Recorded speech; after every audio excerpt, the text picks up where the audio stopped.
तो जैसा कि लास्ट एपिसोड के अंदर हमने देखा था, भाई एम्प्रर जो होता है वो लुओ चैन से बोलता है कि बिग ब्रदर अब आप आगे क्या करने वाले हो। जो सुनते के साथ ही जो लुओ चैन होता है वो उसे बोलता है कि जो गॉड वॉर है वो अभी भी खत्म जो है वो नहीं हुई है, तो इसीलिए मैं जो 9-11 है उसके साथ में दोबारा से बैटल जो है उसे स्टार्ट करूंगा। जो सुनते के साथ ही भाई एम्प्रर जो होता है वो लिंग जो इस एक्ट के डिसाइपलों की तरफ देखने लगता है और उनकी तरफ देखते हुए जो लुओ चैन होता है उसे बोलता है कि बिग ब्रदर क्या ये यंग कल्टिवेटर है जिन्हें कि आप ट्रेन कर रहे हो। अगर यहाँ पर इन सभी की फाउंडेशन की बात की जाए तो इन सभी के पास में यूनिक फाउंडेशन है जो कि काफ़ी एक्स्ट्रा ऑर्डिनरी है, और इसी के साथ में मैं देख सकता हूँ कि ये इमोर्टल फॉर्मेशन को भी प्रैक्टिस कर रहे हैं। जो सुनते के साथ ही लो चैन जो होता है वो उसे बोलता है कि हाँ बिल्कुल, क्योंकि इस बार मैं अच्छे से प्रिपरेशन कर रहा हूँ, मैं जो पिछली बार वाली गलती थी उसे दोबारा से नहीं दोहरा सकता। जो सुनते के साथ ही जो भाई एम्प्रर होता है वो चैन से बोलता है कि अगर ऐसी बात है तो फिर मैं भी यहाँ पर जो बिग ब्रदर है उनके लिए ज़रूर कुछ करूँगा। और इतना बोलते के साथ ही भाई एम्प्रर जो होता है वो अचानक से अपने हाथ को आगे कर अपनी पावर का इस्तेमाल करने लगता है, जो देखकर एक बंदा जो होता है वो बोलता है कि इस तरफ तो बॉडी शिटी है, आखिर जो बॉडी शिटी है उसके अंदर क्या हो रहा है। जो सुनकर दूसरा बंदा जो होता है वो बोलता है कि ऐसा लगता है कि जो बॉडी शिटी है वो दोबारा से रिकवर हो रही है। सच में जो एम्प्रर है उनकी मेथड तो बहुत ही ज़्यादा एक्स्ट्रा ऑर्डिनरी है। और उनके इतना बोलते के साथ ही हमारा व्यू बॉडी सिटी के अंदर आ जाता है, जहाँ पर कि हम सिटी गार्ड को देखते हैं जो कि वहाँ पर बैठा हुआ होता है और वो आसमान की तरफ देखते हुए बोलता है कि अचानक से बादल बनने लगे, लगता है कि आज बारिश होगी।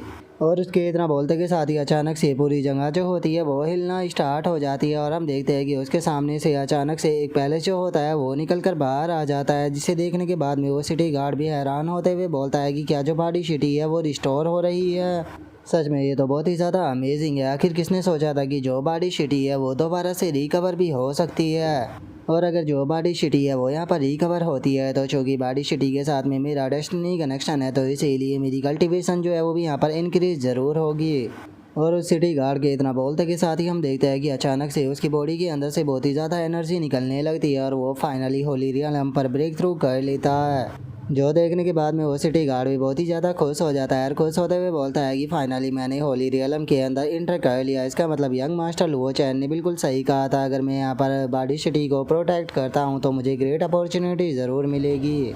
और उसके इतना बोलते के साथ ही हमारा व्यू भाई एम्प्रर के ऊपर आ जाता है, जो कि लुओ चैन को बताता है कि बिग ब्रदर बॉडी सिटी के डिस्ट्रॉय होने से पहले ही मैंने उसके अंदर एरे को बना दिया था, और अब चूंकि आप यहाँ पर आ चुके हो तो आप उस जगह पर जाकर कल्टीवेट कर सकते हो, इससे आप लोगों को बहुत ही ज़्यादा बेनिफिट मिलेगा। जो सुनते के साथ ही लुओ चैन जो होता है वो उसे बोलता है कि चलो ये काफ़ी अच्छा है, क्योंकि वैसे भी मैं जो बॉडी सिटी है उसे रिकवर करने के बारे में ही सोच रहा था। और उनके इतना बोलते के साथ ही जोजीदार एम्प्रर होता है उसका ध्यान किनपिंग के ऊपर जाता है, जिसे देखते के साथ ही अब जोजीदार एम्प्रर होता है वो अपनी पावर की मदद से किनपिंग को अपने पास में उठा लेता है, जिसके बाद में वो किनपिंग को चेक करने लगता है और किनपिंग को चेक कर हंसते हुए बोलता है कि क्या बात है, इस लड़की की और मेरी जो किस्मत है वो एक साथ में जुड़ी हुई है। इस लड़की के पास में ग्रेट डाओ हेवनली साउंड फिजिक्स है। बिग ब्रदर क्या ये लड़की जो है उसे आपने मेरे लिए सक्सेसर के रूप में ढूंढा है। जो सुनते के साथ ही लुओ चैन जो होता है वो आगे आते हुए जितारा एम्प्रर को बताता है कि इसका नाम किनपिंग है और मुझे लगता है कि ये तुम्हारे सक्सेसर बनने के लायक है।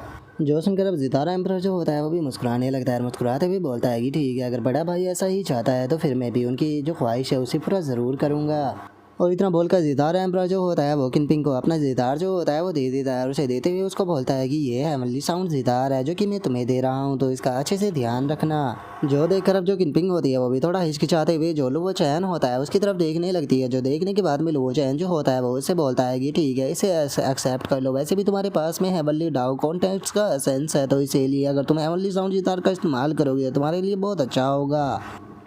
जो सुनते के साथ ही जो किनपिंग होती है वो जितारा एम्प्रर के सामने झुक जाती है और उसे बोलती है कि जितारा एम्प्रर आपका बहुत बहुत शुक्रिया, मैं किनपिंग आपसे वादा करती हूँ कि मैं कभी भी आपके हुनर को नीचे नहीं होने दूंगी। जो सुनने के बाद में जो जितारा एम्प्रर होता है वो हंसते हुए बोलता है कि अरे तुम्हें पोलाइट होने की कोई ज़रूरत नहीं है। और इस चीज़ को देखने के बाद में जो लॉन्ग चैन होता है वो भी काफ़ी ज़्यादा खुश होने लगता है और खुश होते हुए बोलता है कि सच में जो किनपिंग है उसका लक तो बहुत ही ज़्यादा अमेजिंग है, जरा देखो तो उसे यहाँ पर जो ग्रेट एम्प्रर है उसका लक मिल गया, काश मेरा नसीब भी इतना ज़्यादा अच्छा होता। और उसके इतना बोलते के साथ ही अब जो भाई यान होता है वो बाइकिंग से बोलता है कि सिस्टर मुझे ऐसा रियलाइज़ हो रहा है कि जो लुओ चैन है उसके बारे में अभी भी हम लोग जो है वो कुछ भी नहीं जानते हैं। लुओ चैन सच में बहुत ज़्यादा मिस्टीरियस है। जो सुनते के साथ ही जो बाई किंग होती है वो बाई यान से बोलती है कि हाँ ये बात जो है वो पूरी तरह से सच है और मुझे लगता है कि अगर हम लुओ चैन को फॉलो करते हैं तो एंडलेस पॉसिबिलिटी होगी यहाँ पर हमारे सामने। और उसके इतना बोलते के साथ ही अब जो वॉइड एम्परर होता है वो लुओ चैन के पास में आकर उसे बोलता है कि ब्रदर मैं आपसे एक चीज़ पूछना चाहता हूँ कि क्या जो ये यंग लेडी है इसके अंदर कोई स्पेशल बात है। जो सुनकर लुओ चैन जो होता है वो उनको बताता है कि इसका नाम भाई मिंग है जो कि वाइट हेप की डिसेंडेंट है, लेकिन ये आइडेंटिटी जो है वो इतनी ज़्यादा स्पेशल नहीं है। इसकी स्पेशल आइडेंटिटी ये है कि ये इस लाइफ की होली हैंड बुद्धिस्ट है। जो सुनकर फ्लाइंग इमोर्टल एम्परर भी बहुत ज़्यादा हैरान हो जाता है और हैरान होते हुए बोलता है कि क्या ये बुद्धिस्ट व होली हैंड है। मैंने कभी भी नहीं सोचा था कि मैं बुद्धिस्ट व होली हैंड को देख पाऊंगा, क्योंकि अगर पास्ट में होली हैंड बुद्धिस्ट व हमारे साथ में होता तो हम बहुत सारे लोग जो थे उनकी बैटल फील्ड के अंदर जान बचा सकते थे।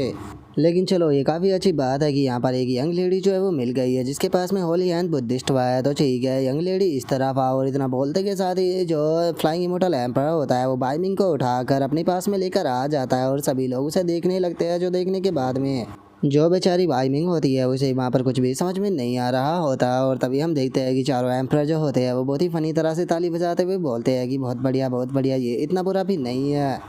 जो सुनकर बाइमिंग जो होती है वो लुओ चैन से बोलती है कि लुओ चैन मुझे क्या तुम बता सकते हो कि यहाँ पर क्या चल रहा है, जो ग्रेट एम्परर है वो इस तरह से क्यों कर रही है। जो सुनकर फ्लाइंग इमोर्टल एम्परर जो होता है वह हंसते हुए बाइमिंग से बोलता है कि यंग लेडी तुम्हें हमें एम्परर बोलने की कोई ज़रूरत नहीं है, तुम हमें बड़ा भाई जो है वो बोल सकती हो। जो सुनकर तो जो बाइमिंग होती है वो और भी ज़्यादा हैरान हो जाती है और हैरान होते हुए अपने मन में सोचती है कि मुझे अपने कानों पर यकीन नहीं हो रहा, जो ग्रेट एम्परर है वो मुझे यहाँ पर अपने आप को भाई बोलने के लिए कह रही है। जबकि अगर इन चारों ग्रेट एम्पररों की बात की जाए तो जो चारों के चारों ग्रेट एम्परर थे वो अपने टाइम के ट्रू एंशिएंट जीनियस थे। और बाइमिंग के इतना सोचते के साथ ही जो लुओ चैन होता है वो उससे बोलता है कि बाइमिंग तुम इन्हें बड़ा भाई बोल सकती हो, ठीक वैसे ही जैसे कि तुम मुझे बड़ा भाई बोलती हो। जो सुनते के साथ ही जो बाइमिंग होती है वो भी चारों के चारों एम्पररों को बिग ब्रदर बोलकर ग्रीट करने लगती है। जो देखने के बाद में फ्लाइंग इमोर्टल एम्परर हंसने लगता है, हंसते हुए बोलता है फाइनली इतने सालों के बाद में जो लिंक क्या होती उसके चले जाने के बाद में अब एक और फीमेल कल्टीवेटर जो है वो हमारे साथ में ज्वाइन हो गई है। और उसके इतना बोलते के साथ ही अब जो भाई एम्परर होता है वो लुओ चैन के पास में आने के बाद में बोलता है कि बिग ब्रदर आपने यहाँ पर काफ़ी मुसीबतों से जो है हेवनली डिसएग्री ऑर्डर था उसे प्राप्त किया होगा और उसके बाद में हम लोगों को उठाया, तो क्या कोई ऐसी बात है जो कि आप हमें बताना चाहते हो। जो सुनकर लुओ चैन जो होता है वो चारों एम्पररों से बोलता है कि हाँ ये बात जो है वो बहुत ही ज़्यादा इंपॉर्टेंट है। और उसके इतना बोलते के साथ ही हम देखते हैं कि एकदम से जो वॉइड एम्परर होता है वो अपनी पावर का इस्तेमाल कर वहाँ पर काफ़ी सारे बॉम्बों को बना देता है। और उन्हें बना देने के बाद में वो लुओ चैन से बोलता है कि ब्रदर मैं जानता हूँ कि आप यहाँ पर जो सीक्रेट बताने वाले हैं वो बहुत ही बड़ा सीक्रेट होगा, तो इसीलिए मैंने सारा का सारा एरिया ब्लॉक कर दिया है, हमारी बातें कोई भी नहीं सुन पाएगा, आप फ्रीली होकर हमसे बात कर सकते हो। जो सुनकर लुओ चैन जो होता है वो उन चारों को बताता है कि जो डेवोरिंग बीस्ट है वो इस वर्ल्ड के अंदर आ चुका है। और गाइज अगर आप डेवोरिंग बीस्ट के बारे में भूल चुके हो तो मैं आपको याद दिला दूँ, डेवोरिंग बीस्ट वही था जिसने कि स्टार्टिंग में लिंगजुई सेक्ट के ऊपर अटैक किया था और जो एंसिस्टर डॉग था वो उसे उठाकर स्पेस के अंदर ले गया था। और अब डेवोरिंग बीस्ट के बारे में सुनते के साथ ही जो चारों के चारों एम्परर होते हैं वो भी बहुत ज़्यादा हैरान हो जाते हैं और वे हैरान होते हुए बोलते हैं कि क्या डेवोरिंग बीस्ट आखिर वो इविल स्पीच जो है वो दोबारा से इस वर्ल्ड के अंदर कैसे आ गई। जिसके बाद में अब जब वो भाई एम्परर होता है वो बताता है कि पास्ट में जो कल्टीवेशन सिविलाइजेशन थी क्या उसका पूरा लास्ट एरा जो था वो इसी डेवोरिंग बीस्ट के कारण ख़त्म हो गया था। मिलियनों सालों तक उसके साथ में फाइट चलती रही और अब इतने टाइम के बाद में दोबारा से ये डेवोरिंग बीस्ट इस वर्ल्ड के अंदर आ चुका है। अगर पास्ट ही बात की जाए तो उसे डेवोरिंग बीस्ट से फाइट करने के लिए बहुत ही ज़्यादा डिफ़िकल्टी का सामना करना पड़ा था और बहुत सारी लाइफों को भी खोना पड़ा था उसे ख़त्म करने के लिए। और उस डेवोरिंग बीस्ट के बारे में ऐसा कहा जाता है कि उसे यहाँ पर जितना टाइम मिलता है वो उतना ही ज़्यादा खतरनाक होता जाता है, वो जितने ज़्यादा लोगों को मारेगा उसकी पावर उतनी ही ज़्यादा बढ़ती जाएगी और उसे रोकना उतना ही ज़्यादा मुश्किल होता जाएगा। जो सुनते के साथ ही लुओ चैन जो होता है वो उनको बताता है कि अभी के टाइम पर जो एंसिस्टर डॉग है वो उसे दूसरे स्पेस के अंदर लेकर जा चुका है, जहाँ पर कि वो केवल उसे 10 साल ही रोक पाएगा। 10 साल के बाद में जो डेवोरिंग बीस्ट है वो दोबारा से इस वर्ल्ड के अंदर आ जाएगा। इसीलिए अगले 10 सालों के अंदर ही जो ये डेवोरिंग बीस्ट है मैं इसे पूरी तरह से ख़त्म कर दूंगा, ताकि ये जो आउटसाइडर में बाकी के डेवोरिंग बीस्ट है उन्हें मैसेज जो है वो ना भेज सके। जो सुनकर फ्लाइंग इमोर्टल एम्परर जो होता है वो लुओ चैन से बोलता है कि ब्रदर हम लोग जो है वो बस एक इल्यूजन है, मुझे नहीं लगता कि इतनी बड़ी बैटल के अंदर हम लोग जो है वो आपका साथ दे पाएंगे। जो सुनकर लुओ चैन जो होता है वो उन लोगों से बोलता है कि ठीक है इसे छोड़ो, मुझे तुम ये बताओ कि जो ग्रेव गॉड ऑफ डोमिनिक है उसके बारे में तुम क्या जानते हो और उसका ओरिजिन क्या है। जो सुनकर भाई एम्परर जो होता है वो लुओ चैन को बताता है कि ब्रदर जो गॉड डोमिनिक ग्रेव यार्ड है इतना तो पक्का है कि इसे उस टाइम पर बनाया गया था कि जिस टाइम पर हम लोग वॉर के अंदर बिजी थे, और मुझे लगता है कि ये जिसने जिसने भी बनाया था वो पक्का पर्सन हमारी ही तरफ से होगा, लेकिन वो कौन है इस बारे में मैं भी नहीं जानता।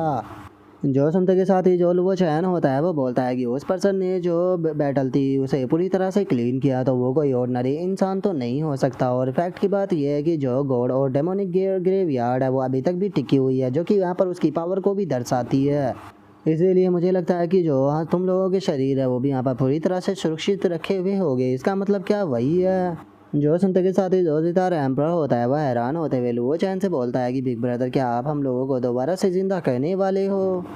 जो सुनते के साथ ही जो लू भाई एम्पर होता है वो लुओ चैन से बोलता है कि बिग ब्रदर मुझे लगता है कि ये काम बहुत ही ज़्यादा डिफिकल्ट होने वाला है, क्योंकि आप भी इस चीज़ को जानते हो कि हम लोग जो थे वो टॉप लेवल के बींग्स थे, तो इसीलिए हम लोगों को दोबारा से पुनर्जीवित करना मुझे नहीं लगता कि ये काम हो पाएगा। जो सुनकर लुओ चैन जो होता है वो उनसे बोलता है कि मैं जानता हूँ कि यहाँ पर जो उम्मीद है वो बहुत ही ज़्यादा कम है, लेकिन उसके बाद भी ये काम जो है वो पूरी तरह से इम्पॉसिबल नहीं है। और इतना बोलते ही लुओ चैन अपने पास से जो टाइम बोट होती है उसे निकाल लेता है। और टाइम बोट को देखते के साथ ही जो एम्प्रर होते हैं वो भी काफ़ी ज़्यादा हैरान हो जाते हैं और हैरान होते हुए बोलते हैं कि बिग ब्रदर क्या ये सच में टाइम बोट है। जो सुनने के बाद में लुओ चैन उनको बताता है कि हाँ ये रियल टाइम बोट है।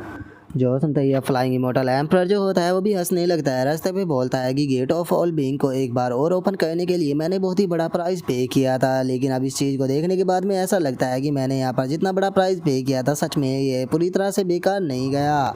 मुझे इतना तो यकीन था कि जो बिग ब्रदर है वो दोबारा ज़रूर आएंगे, लेकिन मैंने नहीं सोचा था कि आप यहाँ पर जो टाइम बोट है उसे प्राप्त कर लोगे। ये ट्रेजर जो है वो एक नेचुरल ट्रेजर है। जो सुनते के साथ ही जो भाई एम्प्रर होता है वो भी हंसते हुए बोलता है कि ये बात तो हकीकत है कि जो बिग ब्रदर है वो एक्स्ट्रा ऑर्डिनरी है, उनके सारे काम एक्स्ट्रा ऑर्डिनरी होते हैं। हम लोगों ने जितना भी सेक्रीफाइस दिया बिग ब्रदर के लिए वो हमारा सेक्रीफाइस बेकार नहीं गया। जो सुनकर अब सितारा एम्प्रर जो होता है वो थोड़ा उदास होते हुए बोलता है कि हम लोग जो है वो काफ़ी देर से रुके हुए हैं, तो इसीलिए अब जाने का टाइम हो चुका है। जो सुनने के बाद में भाई एम्प्रर जो होता है वो भी लुओ चैन से बोलता है कि बिग ब्रदर हम लोग उम्मीद करते हैं कि हम दोबारा से ज़रूर मिलेंगे। और इतना बोलते के साथ ही अब जो चारों एम्प्रर होते हैं वो वहाँ से गायब होने लगते हैं और गायब होते हुए लुओ चैन से बोलते हैं कि बिग ब्रदर आप प्लीज़ अपना ध्यान रखना, क्योंकि हम लोग जो है वो बैटल में आपका साथ नहीं दे पाएंगे। जो सुनकर लुओ चैन जो होता है वो बोलता है कि तुम लोगों ने यहाँ पर मेरे लिए बहुत ज़्यादा फाइट की, तुम लोगों ने यहाँ पर मेरे लिए जितनी कुर्बानियाँ दी है मैं तुम लोगों को यकीन दिलाता हूँ कि मैं तुम्हारी कुर्बानी को बिल्कुल भी बेकार जाने नहीं दूंगा, मैं उस हर एक चीज़ को प्राप्त करूँगा। और अब लुओ चैन की बात को सुनने के बाद में जो बाई मिंग होती है वो अपने मन में सोचती है कि मैं अभी भी यहाँ पर जो सिचुएशन है उसे पूरी तरह से नहीं समझ पाई हूँ, लेकिन इतनी चीज़ मेरी समझ में आ चुकी है कि लुओ चैन और जो एम्प्रर है इनके बीच का जो बॉन्ड है वो बहुत ही ज़्यादा एक्स्ट्रा ऑर्डिनरी है। और बाई मिंग के इतना सोचते के साथ ही जो लुओ चैन होता है वो स्पेस के अंदर से बाहर आ जाता है, जिसके बाद में अब हम देखते हैं कि सभी लोग लुओ चैन को देखकर उसकी तरफ भागने लगते हैं और चिल्लाते हुए बोलते हैं कि वो देखो जो सेक्ट मास्टर है वो यहाँ पर आ चुकी है। और इतना बोलकर लिंग जो इस सेक्ट के सभी डिसाइपल लुओ चैन के सामने आकर खड़े हो जाते हैं और जो लुओ चैन होता है वो चिल्लाते हुए बोलता है कि लिंग जो इस सेक्ट के सभी डिसाइपल जो है वो मेरी कमांड को सुनेंगे। आज से हमारे लिंग जोई सेक्ट के जितने भी डिसाइपल है वे सभी के सभी जो बाडी सिटी है उसके अंदर रुकेंगे और आज से जो बाडी सिटी है वो हमारे लिंग जोई सेक्ट का मैन हेड क्वार्टर होने वाला है। जो सुनते के साथ ही अब लिंग जोई सेक्ट के सभी लोग जो होते हैं वो चिल्लाते हुए बोलते हैं कि सेक्ट मास्टर हम आपके ऑर्डर को ज़रूर सुनेंगे। जिसके बाद में अब एक डिसाइपल जो होता है वो हंसते हुए बोलता है कि जो बाडी सिटी है वो पास्ट में जो वाइट एम्प्रर था उसका रेसिडेंस हुआ करता था और ऐसा कहा जाता है कि ये फर्स्ट हेवन सिटी है। जो सुनकर दूसरा डिसाइपल जो होता है वो बोलता है कि बाडी सिटी को अपना मैन हेडक्वार्टर बना लेना सच में ये लिंग जोई सेक्ट के लिए एक बहुत ही बड़े हॉनर की बात है। जो सुनकर वो पहले वाला डिसाइपल जो होता है वो खुश होते हुए बोलता है कि आखिर किसने ये सोचा था कि जो हमारा लिंग जोई सेक्ट है वो इतनी स्पीड के साथ में ग्रो करेगा, ये केवल कुछ ही सालों में यहाँ पर हमारा मैन डोमेन के अंदर भी हेडक्वार्टर बन जाएगा। और उनके इतना बोलते के साथ ही जो चैन क्यों आई होता है वो लुओ चैन के पास में आने लगता है। लुओ चैन के पास में आते हुए बोलता है कि यंग मास्टर आखिर आप नया सेक्ट क्यों बनाना चाहते हो, कैसा रहेगा कि अगर आप मेरे फ्लाइंग इमोर्टल सेक्ट को ही संभालने लगो, तो अगर आप चाहो तो मैं जो फ्लाइंग इमोर्टल सेक्ट है उसे लिंग जोई सेक्ट का नाम जो है वो दे दूंगा, जिसके बाद में यहाँ पर दोनों सेक्ट जो है वो एक दूसरे के साथ में मिलकर ग्रो कर सकते हैं। जो सुनते के साथ ही लुओ चैन जो होता है वो उसे बोलता है कि नहीं इसकी कोई ज़रूरत नहीं है, तुम्हारे फ्लाइंग इमोर्टल सेक्ट के अंदर जितने भी टैलेंटेड डिसाइपल है अगर तुम चाहो तो उन सभी को लिंग जोई सेक्ट के अंदर भेज सकते हो। जो सुनकर चैन की आवाज़ जो होता है वो बोलता है कि ठीक है अगर आप ऐसा ही चाहते हो तो मैं ऐसा ही करूँगा। और इतना बोलकर लुओ चैन वहाँ से जा ही रहा होता है, लेकिन तभी जो डोइस्ट निन होती है वो लुओ चैन को रोक लेती है और उसे रोकते हुए बोलती है कि लुओ चैन मैं तुमसे यहाँ पर कुछ कहना चाहती हूँ। जो सुनकर लुओ चैन जो होता है वो डोइस्ट निन से बोलता है कि तुम्हें कुछ भी कहने की कोई ज़रूरत नहीं है, क्योंकि मैं पहले से ही जानता हूँ कि तुम यहाँ पर क्या करने वाली हो। दोस्त निन में जानता हूँ कि तुम्हारा जो सेक्ट है वो बहुत ही लंबे टाइम से एक शैगुलेशन के अंदर रहा है, तो इसीलिए अब टाइम आ चुका है कि उसका शैगुलेशन से बाहर आने का। जो सुनते के साथ ही जो दोस्त निन होती है वो लुओ चैन से बोलती है कि लुओ चैन तुम क्या कहना चाहते हो, मैं तुम्हारी बात जो है उसे नहीं समझ पा रही हूँ। जो सुनने के बाद में लुओ चैन उसे बोलता है कि आज से जो तुम्हारा दोस्त सेक्ट है वो लिंग जुई सेक्ट के साथ में मर्ज होगा और तुम्हारा डोइस्ट सेक्ट जो है वो हमारे लिंग जुई सेक्ट की एक ब्रांच की तरह काम करेगा और तुम यहाँ पर लिंग जुई सेक्ट के अंदर एक कोटियार जो है उसे बना सकती हो, जिससे कि डोइस्ट निन कोटियार जो है वो कहा जाएगा। और डोइस्ट निन में तुम्हें उस कोटियार की हेड बनाता हूँ। तुम्हारा यहाँ पर काम होगा कि तुम जो टैलेंटेड लोग हैं उन्हें सेलेक्ट करोगी।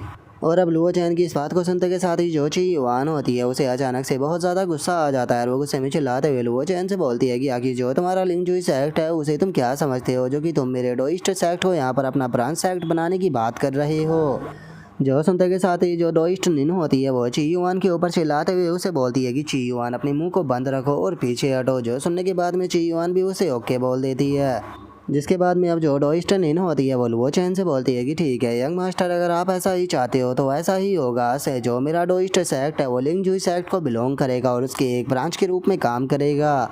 और अब डोइस्ट निन के इतना बोलते के साथ ही जो भाई यान होता है वो लुओ चैन के पास में आने लगता है और उसके पास में आते हुए बोलता है कि ब्रदर लुओ चैन, आखिर मेरे बारे में क्या, मैं भी यहाँ पर आपका जो सेक्ट है उसे ज्वाइन करना चाहता हूँ ताकि मैं आपको ज्वाइन कर कल्टिवेट कर सकूँ। और इतना बोलकर वो बहुत ही फनी सा फेस बना लेता है। जो सुनकर लुओ चैन जो होता है वो उन दोनों से बोलता है कि भाई मिंग और भाई यान, तुम दोनों में से एक के पास में वाइट एप की इनहेरिटेंस है तो वहीं दूसरे के पास में होली हैंड बुद्धिस्ट है, तो अगर तुम फ्यूचर में बॉडी सिटी के अंदर कल्टीवेट करते हो तो तुम्हारी कल्टीवेशन बहुत ही स्पीड के साथ में बढ़ेगी। इसीलिए फ्यूचर में तुम दोनों को जो है वो बॉडी सिटी के अंदर ही रहना है और वहाँ पर रुक कर अपनी कल्टीवेशन को कर जो अपनी कल्टीवेशन है उसे ज़्यादा से ज़्यादा इम्प्रूव करनी है। जो सुनते के साथ ही अभी दोनों जो होते हैं वो भी इस चीज़ के लिए एग्री हो जाते हैं।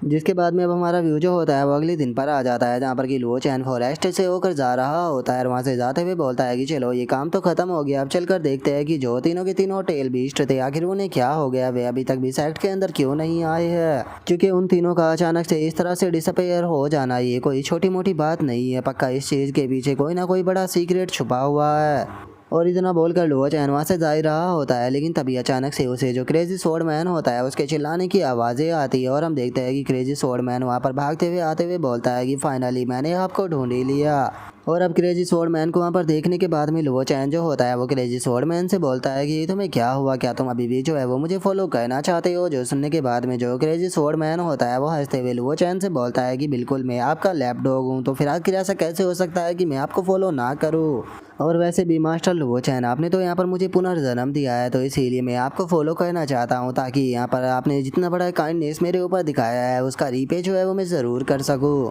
जो सुनकर लुओ चैन जो होता है वो उसके साथ में आगे की तरफ बढ़ने लगता है और आगे की तरफ बढ़ते हुए उसे बोलता है कि ठीक है, क्योंकि तुम यहाँ पर आ चुके हो तो अब मैं तुमसे एक चीज़ जो है वो पूछना चाहता हूँ, क्या जो साउथर्न मैन डोमेन है उसके अंदर कोई अजीब सी जगह है। जो सुनकर क्रेजी स्वॉर्ड मैन जो होता है वो थोड़ा सोचने लगता है और सोचते हुए लुओ चैन से बोलता है कि यंग मास्टर, क्या आप मुझे बता सकते हो कि आखिर आप किस तरह की अजीब सी जगह जो है उसे ढूंढ रहे हो। जो सुनकर लुओ चैन जो होता है वो उसे बोलता है कि एग्जाम्पल कर तौर पर तुम मुझे कोई ऐसा पैलेस बताओ जहाँ पर कि इविल कल्टीवेटर रहते हो या फिर वहाँ पर इविल स्पिरिट मौजूद हो या फिर वहाँ पर बहुत सारे लोगों की लाइफ गई हो। जो सुनते के साथ ही हम देखते हैं कि जो क्रेजी स्वॉर्ड मैन होता है वो बहुत ही ज़्यादा घबराने लगता है और वो घबराते हुए बस ना बोलने लगता है। और उसके बाद में वो लुओ चैन को बताता है कि जो साउथर्न मैन डोमेन है, अगर सच बताओ तो मैंने इसका कोना कोना जो है वो छाना हुआ है और आप जिस तरह के पैलेसों के बारे में बात कर रहे हो इस जगह पर यहाँ पर इस तरह के कई सारे पैलेस मौजूद है जहाँ पर बहुत ज़्यादा खतरा है और आज तक वहाँ पर जो भी गया कोई भी जिंदा नहीं आया है। जो सुनकर लुओ चैन जो होता है वो बोलता है कि ये तो सुनने में काफ़ी ज़्यादा मज़ेदार लग रहा है, तो ठीक है जल्दी से मुझे उस जगह पर लेकर चलो। जो सुनते के साथ ही तो बेचारा जो क्रेजी स्वॉर्ड मैन होता है वो बहुत ही ज़्यादा हैरान हो जाता है और वो हैरान होते हुए लुओ चैन से बोलता है कि यंग मास्टर, क्या आप सच में उस पैलेस पर जाना चाहते हो, वो पैलेस बहुत ही ज़्यादा डरावना है। जो सुनकर लुओ चैन जो होता है वो क्रेजी स्वॉर्ड मैन की तरफ देखते हुए उसे बोलता है कि क्यों, क्या इसमें कोई प्रॉब्लम है। जो सुनते के साथ ही क्रेजी स्वॉर्ड मैन भी अचानक से बोलता है कि ठीक है मैं आपकी बात को समझ गया, इसमें कोई भी प्रॉब्लम नहीं है, आप मेरे साथ में चलिए, मैं आपको उस जगह पर लेकर चलता हूँ।